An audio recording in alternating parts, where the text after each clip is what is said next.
Basil is my favorite herb. I usually harvest it right out of the garden and use it in salads or as a garnish.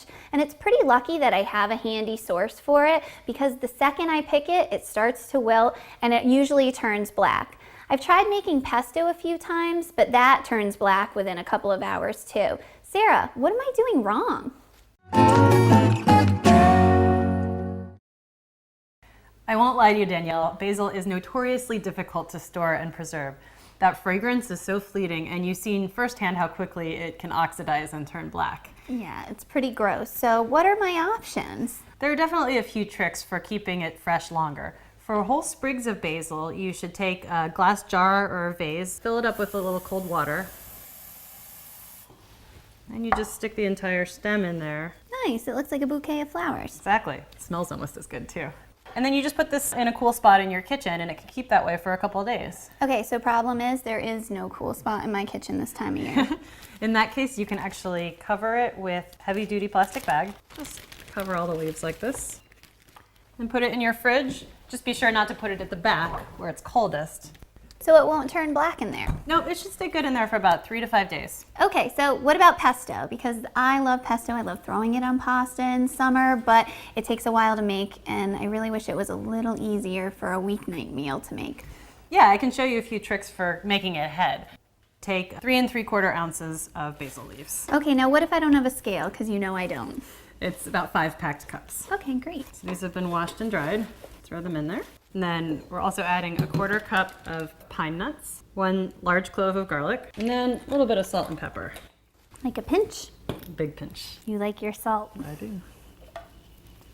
We'll put the lid on and just pop everything up. How's that look? A little bit more? Let's just scrape down the sides. Smells awesome, doesn't it? Yeah, it really does. Nice and strong.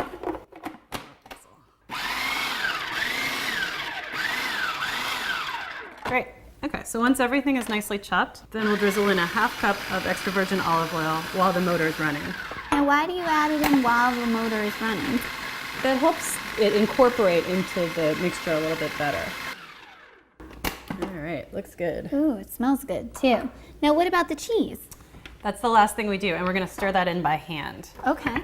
So we need to grate 1 ounce of Parmesan cheese. Okay, now what does that equate to in cups? That's 1 cup if we do it with a rasp style grater like this, and okay. a 1/2 cup if you were to use a box grater. Great. Okay, Sarah, I think I have a cup.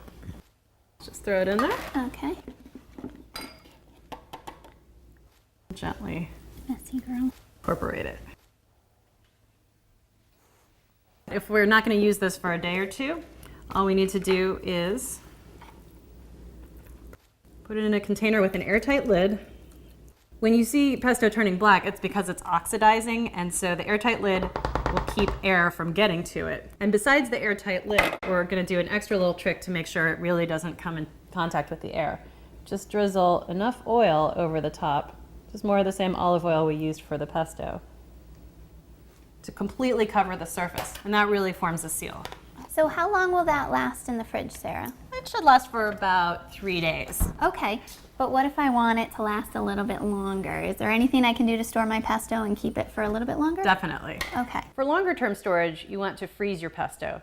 The handiest way to do this is to spoon it into an ice cube tray, and then we just pop these in the freezer. So we don't need to add oil on the top of those? No, because in this case, they're freezing solid before they have a chance to oxidize. Okay. Once the cubes are frozen, we'll transfer them to a plastic freezer bag that'll keep the air out. Then when you're ready to use the pesto, you just defrost what you need overnight in the fridge. All right, Sarah, so I was really excited that you showed me how to store the pesto, but I really wanted to eat the pesto. I thought you'd never ask. Oh yeah, you saved some. Yeah. Now that is basil. That is good.